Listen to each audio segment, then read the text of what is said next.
ನಮ್ಮ ನೀರು ಪಡೆಯುತ್ತೇವೆ ಎಂದು ಹಾಲಿ ಶಾಸಕ ಎಂಟಿ ಕೃಷ್ಣಪ್ಪ ಎಚ್ಚರಿಕೆ ಗಂಟೆಯನ್ನ ಬಾರಿಸಿದ್ದಾರೆ.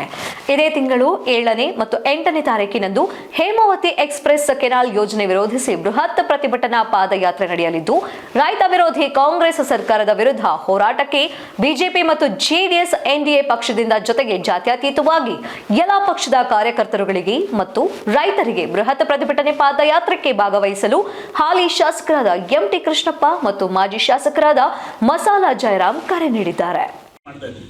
ಅದು ಸುಲಭಕ್ಕೆ ನೀರು ಬಿಡೋದಿಲ್ಲ. ನಾವು ಆ ಯೋಜನೆ ಸ್ಥಗಿತ ಮಾಡಿದ್ರೆ ಸರಿ, ಕೂಡಲೇ ಈಗ ವಾಪಸ್ ಆಗಬೇಕು ಆ ಯೋಜನೆ. ಅದೇ ಹಾಕಿ ನೈಸರ್ಗಿಕ ತೊಗೊಂಡೋಗಿ ಅಗಲೀಕರಣ ಮಾಡ್ಕೊಂಡು ತೊಗೊಂಡೋಗಿ. ಯಾರಿಗೂ 6 ವರ್ಷದ ಏನು ತೊಂದರೆ ಆಗಿಲ್ವಲ್ಲ.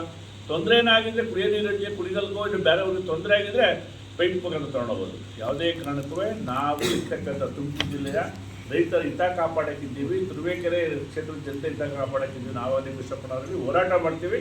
ನಮಗೂ ನಮ್ಮ ನೀರು ನಾವು ಪಡೆದೇ ಪಡಿತೀವಿ. ಯಾವುದೇ ಕಾರಣಕ್ಕೂ ಯೋಜನೆ ನಿಲ್ಲಿಸಬೇಕು ಅಂತ ನಾವು ಇರ್ತಕ್ಕಂಥ ಸರ್ಕಾರದಲ್ಲಿ ಮನವಿ ಮಾಡ್ಕೊತೀವಿ, ಒತ್ತಾಯ ಮಾಡ್ತೀವಿ. ನಾವು ಯಾವುದೇ ಕಾರಣ ಪ್ರತಿಭಟನೆ ಜೈಲಿಗಾಗಿ ನಾವು ಸಹಿತ ಬಿಡೋದಿಲ್ಲ. ಇವತ್ತೇನು ಅವರು ವಾಪಸ್ ಒಳಗಂಡ ಬಿಡೋದಿಲ್ಲ. ಮುಂದಿನ ದಿನಗಳಲ್ಲಿ ಏನು ಇವತ್ತು ತುರುವೇಕೆರೆಯಲ್ಲಿ ತುಮಕೂರಿಂದ ನಾವು ಏನು ಇರ್ತಕ್ಕಂಥ ಎಲ್ಲ ತುಮಕೂರು ಜಿಲ್ಲೆಯ ರೈತರ ಜನಪ್ರತಿನಿಧಿಗಳು ರೈತರು ಎಲ್ಲ ಸೇರಿ ವಿಧಾನಸೌಧ ಮುಖ್ಯ ಕಾರ್ಯಕ್ರಮ ಸಹಿತ ನಾಳೆ ನಿರ್ಣಯ ಮಾಡ್ತೀವಿ ಅಂತ ಹೇಳಕ್ಕೆ ಇಷ್ಟಪಡ್ತೀವಿ. ಧನ್ಯವಾದಗಳು. ಪಾದಯಾತ್ರೆ ನಮ್ಮ ಕಡೆ ಇದ್ದಾವೆ. ಇಲ್ಲಿ ಸಾಗರನಹಳ್ಳಿಗೆ ಗುಬ್ಬಿ ತಾಲೂಕು ಸಾಗರನಹಳ್ಳಿ 206 ಪಾದಯಾತ್ರೆ ಶುರುವಾಗ್ತದೆ.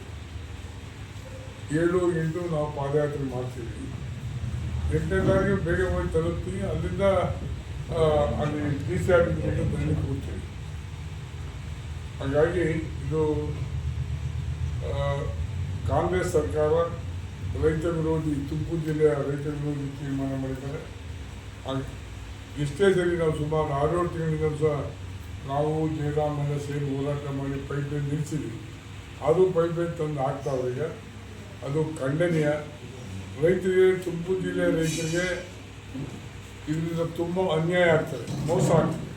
ಹಾಗಾಗಿ ನಮಗೆ 24 TMCನಲ್ಲಿ ನೀರಿನ ತಗೊಳ್ಳೋದು ಅವಶ್ಯ ಇಲ್ಲ. ಅವ್ರಿಗೆ ಬೇಕಾದ್ರೆ ಡೈರೆಕ್ಟ್ ಡ್ಯಾಮಿಂದ ಪೈಪ್ಲೈನ್ ಮಾಡ್ತೀವಿ, ನಮ್ಗೆ ಇರೋದಿಲ್ಲ. 24 TMC ಕುಣಿಗಲ್ಲು ಮಾಗಡಿ ಸೇರಿಸಿ ಅಲರ್ಟ್ ಆಗಿದೆ. ಅದರಲ್ಲಿ ಇವರು 12 ಅಡಿ ವಿನ್ಯಾಸಗಳ ಪೈಪನ್ನು ಹಾಕಿ ಇಲ್ಲಿ 75 ಕಿಲೋಮೀಟರ್ ತಗೊಂಡು ಹೋಗ್ಬಿಟ್ರೆ ನೀರು ಮುಂದೆ ಹೋಗೋದೇ ಇಲ್ಲ, ನಮಗೂ ಉಳಿಯೋದು ನೀರು, ಅದು ಎಳೆದು ಬಿಡ್ತದೆ. ಹಾಗಾಗಿ ಅದು ವೈಜ್ಞಾನಿಕ ಅಲ್ಲ. ಹಿಂದೆ ಕುಮಾರಸ್ವಾಮಿ ಅವರು ಮುಖ್ಯಮಂತ್ರಿ ಆಗಿದ್ದಾಗ ಒಂದು ರಿಪೋರ್ಟ್ ಕೊಟ್ಟಿದ್ದಾರೆ.